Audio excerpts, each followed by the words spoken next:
Primeira pergunta. Eu sempre vou fazer aula meio que quebrando o que a gente tem de senso comum. Deficiência de testosterona é tão comum quando a gente vê no Instagram, que às vezes nós, como médicos, metralhamos os pacientes com os sintomas. Estou fazendo uma crítica construtiva aqui, não é do mal, não. Vocês acham que é muito prevalente ou não? Na realidade, não é tanto assim.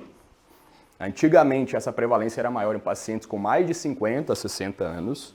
Hoje, por que hoje tem se tornado tão comum? Vocês sabem quais são as duas principais causas de hipogonadismo em homens jovens no país hoje?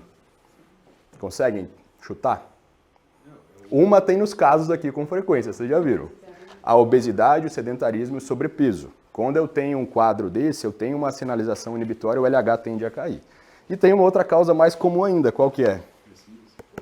Por incrível que pareça, a grande maioria da venda de testosterona no país, mesmo para reposição, é uma venda para reposição em homens que não recuperaram o eixo ou não ficaram bem no pós-uso por algum motivo, entendeu?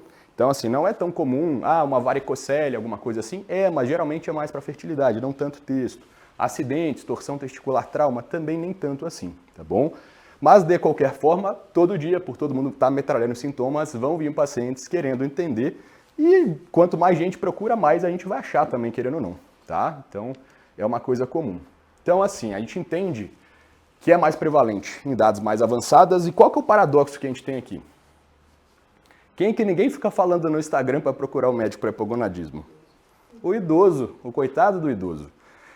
A gente classifica, isso é oficial, chama DAEM, é o hipogonadismo ligado ao envelhecimento do homem. Tá? Tem até o Chalender Bazin, que é um dos maiores pesquisadores também indianos, que tem bons trabalhos sobre DAEM.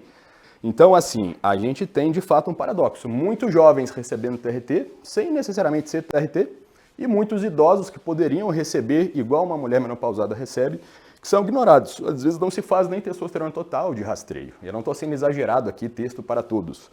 Mas se tem um hipogonadismo, não tem problema tratar no idoso, está muito bem comprovado, desde que eu não tenha uma contraindicação muito diferente ali. Beleza? Então acho que isso é bom ficar claro pra gente. Essas coisas que a gente vê de declínio da testosterona anualmente, isso são médias, mas na verdade, igual o pessoal está falando ali no chat, a gente tem que entender muito a leitura do indivíduo que a gente atende. Então, por exemplo, sono ruim. Sono ruim é uma das coisas mais pesadas, eu diria, por quê? Sono ruim, onde que ele impacta? Primeiro, a gente tem bons trabalhos que mostram que privação de sono, eu pego 2 grupos, faço privação em um, e eu mudo muito os meus estímulos para o apetite, para a saciedade, saciação e retorno hedônico. Então, pacientes com sonos ruins têm mais tendência a ter um padrão alimentar pior e, consequentemente, mais sobrepeso. Consequentemente, os dois influem também no eixo, consequentemente, eu tenho uma prevalência maior. Geralmente, os pacientes jovens que vêm assim são pacientes com um pouco de sobrepeso, é aquele cara que trabalha pra caramba, se alimenta mal, ficou sedentário, a maioria de nós às vezes está meio que incluso nisso aí, entendeu? Querendo ou não.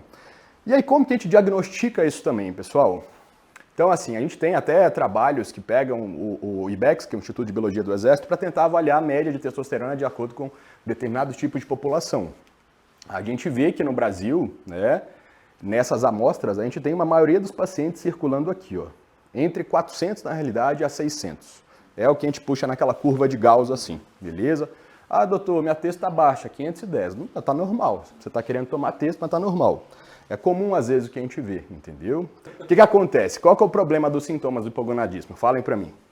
Se vocês pegarem todo mundo que está nesse prédio agora, quantas pessoas que vocês acham que vão sentir indisposição, baixa energia, baixa libido? Então, assim, de fato, deixa eu ver se eu trouxe aqui para vocês. Os sintomas mais específicos, tem questionários para isso, mas a gente não usa isso na prática clínica, são sintomas sexuais, principalmente libido, vontade e função erétil um pouquinho também. A testosterona tem ação ali em algumas questões do corpo cavernoso. Mas a gente tem uma prevalência gigantesca de jovens com disfunção erétil hoje. Todo dia bate uma... Nossa, muita gente bate a porta do consultório para isso. Qual que é a principal causa? Psicogênica. Mas quando a gente começa a tratar a andrologia, o psicológico ele é fisiológico. Por quê? Ansiedade, disparo de noradrenalina, um pouco de vasoconstrição, aumento do fluxo de escape, você tem uma piora de surgir ereção e de manter ereção. Então, o psicológico ele precisa ser abordado de alguma forma também. Muita gente bota o paciente para fora do consultório falando que é da sua cabeça, mas e aí? Como que eu vou tratar? Mas a gente tem que entender, então, o seguinte, como que eu uso os sintomas? Eu tenho que ter, então, todo esse raciocínio que eu trouxe para vocês. Eu vou entrar nos exames, tá, pessoal? O Rodrigo tá pedindo ali, eu vou trazer para vocês. Então, assim, a gente tem que ter muita malícia. Eu falo, hoje, se a gente quer prestar um bom atendimento, a gente tem que ser quase que psicólogo do paciente. E ele tem que ver isso, porque ele vai valorizar você por isso, a sua consulta por isso. Então essa leitura muito de contexto de vida, como que tá, trabalho, relacionamento, isso é importante para você tentar ter uma triagem maior desses sintomas, entendeu? Porque isso aqui ó, é difícil a gente usar, sendo bem sincero com vocês, na prática hoje pelo perfil populacional que a gente tem.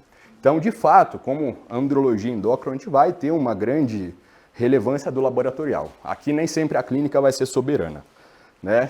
Eu gosto muito dessa frase, mas aqui talvez a gente pode ir um pouquinho contra ela, tá bom?